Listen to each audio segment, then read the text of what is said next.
I just want to blast it as loud as I can. I'm TstreeT Controversy. This is TstreeT Controversy Live, and we're going to talk about some boxing. Bernard Hopkins was defeated by Sergey Kovalev. Bernard Hopkins did not win a round. Bernard Hopkins went down in the first round. Bernard Hopkins almost went down again, if I'm correct, the 10th round. The number one thing people are going to say is that he's old. So, just like they were talking about in the build-up to the fight, do not, quote-unquote, from Nazim, do not defang or declaw Sergey Kovalev. So, Hopkins was a favorite to win, not only because of skill, but because of the fact that he has proved people wrong before. And when I say prove people wrong, Felix Trinidad, Antonio Tarver, Kelly Pavlik, Jean Pascal, who else? Winky Wright. But the point I'm trying to make is this. He didn't get knocked out, and he's almost 50 years old. He didn't leave the ring all bruised up and cut up, and he's almost 50 years old.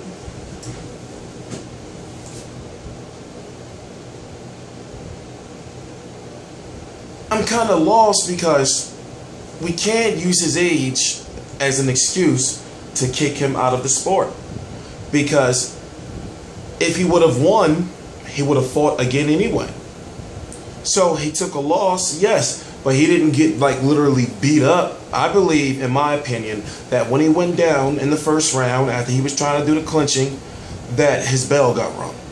He got hit right on the top of the head, and then what happened? You know, he went down, and ever since then, you know, he was defensively, he was only concerned about defense and evasiveness. When you look at the lack of punches that were thrown from Bernard Hopkins, that made me think that, okay, he was concerning himself with not getting knocked out.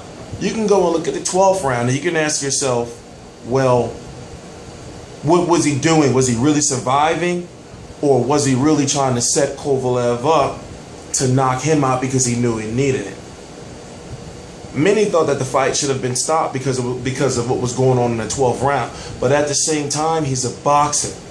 You know, like, you don't want, just because of his age, you know, you don't want that subliminal corruption because of his age, basically. Because, oh no, well, he's B-Hop, so if he gets hurt too much, we're going to stop it. I understand stopping it if a fighter gets hurt, but I'm saying don't treat him differently than you would a 25-year-old. That's all I'm saying. So, the talk is he's going after Gennady Golovkin, and what do I have to say about that? I have to say it's total bullshit, because for me to believe that Bernard Hopkins, when he steps in the ring, the next time he steps into the ring, he's going to be 50 years old. It's no close to 50, almost 50. He will be a half a century, 5 decades old. When you think of him dropping weight, let's say if Golovkin, if he meets at 168, that can happen. If they both meet at 168. But then you ask, okay, well, what about Andre Ward? You know, there's so many different dynamics that's going on. But then what if Bernard Hopkins really thinks that, I'm just saying, what if he really thinks he can jump back down to 160 pounds? He said he would do it for Floyd. But what if he really does do it, and that means that we might be looking at maybe if he pulls off history? I'm just saying maybe. I'm just, you know, throwing out scenarios. I'm not picking nobody to do anything. Yeah, I'm just saying. So if he fights Golovkin at 160 pounds,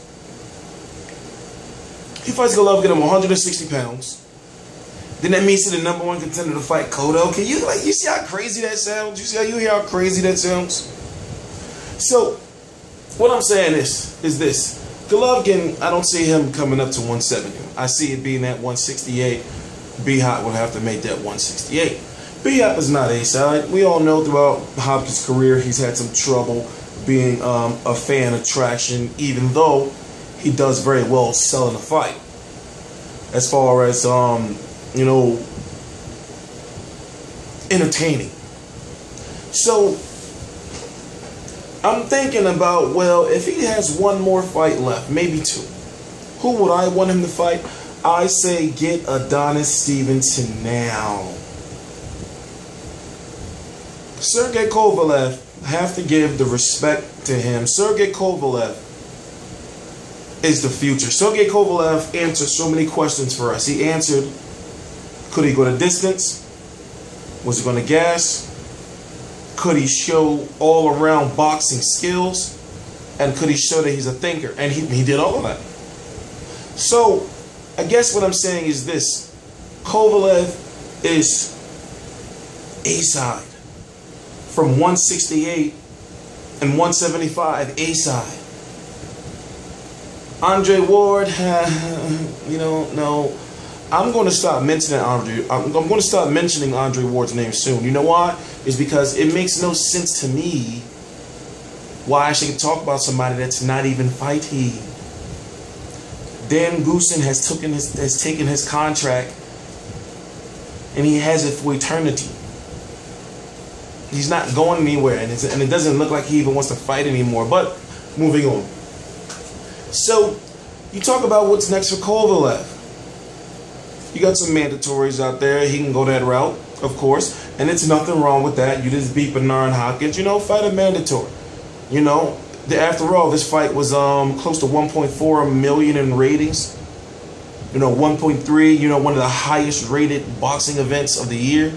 So, excuse me, yeah, rated. Well, viewed, highest viewed boxing events of the year. Attendance, I was actually there. Capacity for Boardwalk Hall is 10,500, and that's for a boxing match. So, of course, the area where the fighters come out at is going to be a little empty. That's a bad view area, but it was packed. B-Hop brought out the stars. He brought out the stars. So, let me say focused on Kovalev. You got Adonis Stevenson out there. Adonis Stevenson's career right now is not defined. Adonis Stevenson, listen, we have to cut him some slack a little bit, just to cut him a little bit of slack, because he had that crazy 2013. Now, we know he straight and simply, flat out ducked Kovalev, went to another network, just got the hell out of Dodge. We know that. Well, we don't know, but what we can expect from the matchmaking of Al Heyman and what he has shown us, and the fact that Kovalev is an HBO fighter, we cannot expect for Adonis Stevenson to fight Sergey Kovalev. And it's crazy because that's a unification bout. Now, what Bernard Hopkins was involved is because we know that Bernard Hopkins being a Golden Boy Promotions shareholder, and Golden Boy Promotions does have a deal with Showtime for certain fighters, he can hop in between both networks. You see what I'm saying? So now it looks like there will not be a undisputed championship match. And really, who do I have to blame if it does not happen? I gotta blame Al Heyman, because that should be a dream for boxers.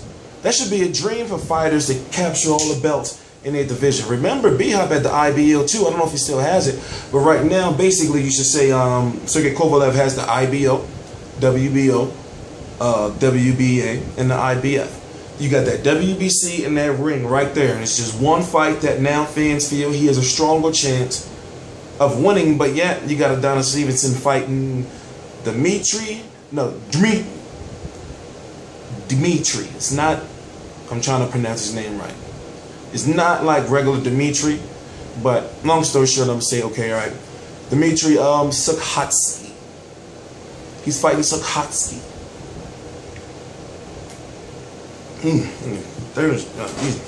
So, do I know who he is? No. Do you know who he is? No. He is somewhat ranked, but at the same time, with the quality of opponents out there, you just come up with this guy. And it makes it worse because I understand, you know, there's not really that many big light heavyweight names, but you did have B-Hop out there, Jean Pascal out there, and Kovalev before you picked Sukhatsky. Thank you, Al Heyman. Thank you so much. I don't think that B-Hop should retire right now. He had a mission, and he doesn't seem like the type of guy that wants to go out on a loss. I don't think he should go out on a defeat, even if he fights at his age of 50 an overmatched opponent. You know, like fight somebody like Tommy Carpenter or something. You know, or fight Chad Dawson again. You know, see what's up with that. You see, so there's some fights out there for him, but you know, also you could have B-Hop. You can have B-Hop versus Jean Pascal 3. You know, and that can be for the #1 contender for Sergey Kovalev's belt, and maybe a rematch depending on how the third fight go. Now, would fans be interested in the Pascal versus B-Hop 3? You know, I mean, to me, both of them was exciting, but it all depends on what happens with Jean Pascal, because right now, basically, he's the WBC 175-pound silver champion. So what that means is he's the #1 contender, and right now it's getting very close to the time where the WBC is going to make it mandatory and say, like, listen, purse bid or get it done. Now, as it stands right now, whether it's confirmed or not or whatever, for April 4th, 2015, the Bell Center in Montreal, Jean Pascal was known for fighting there, Lucien Boutte, David Lemieux, and we're talking about Jean Pascal,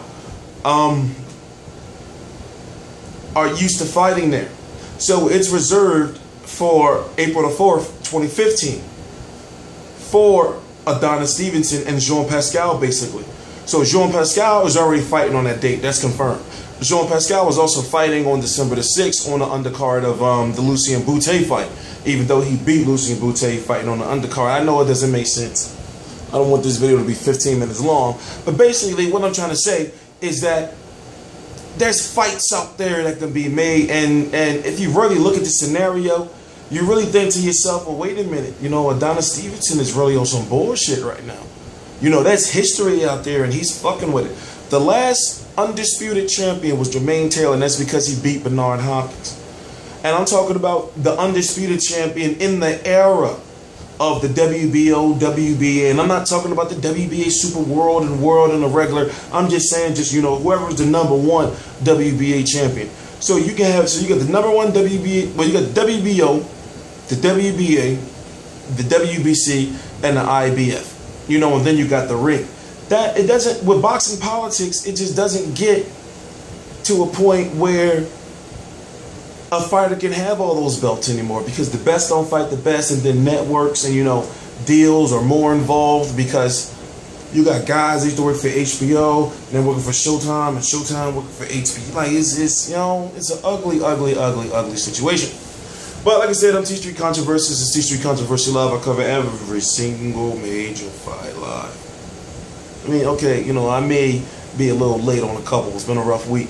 But as news develops, I will be here. Website right below Real Combat Media. They have all boxing interviews. For example, all the coverage I've done of Bernard Hopkins versus Sergey Kovalev, press conference, post-fight press conference, interviews. And if you're new, you know, or you're just coming to the channel right now, you don't know what I'm talking about, then go to the website right below, or look at the videos on the channel. Like, I went and provided full coverage, weighing in all of it. It was grueling, but I got it done.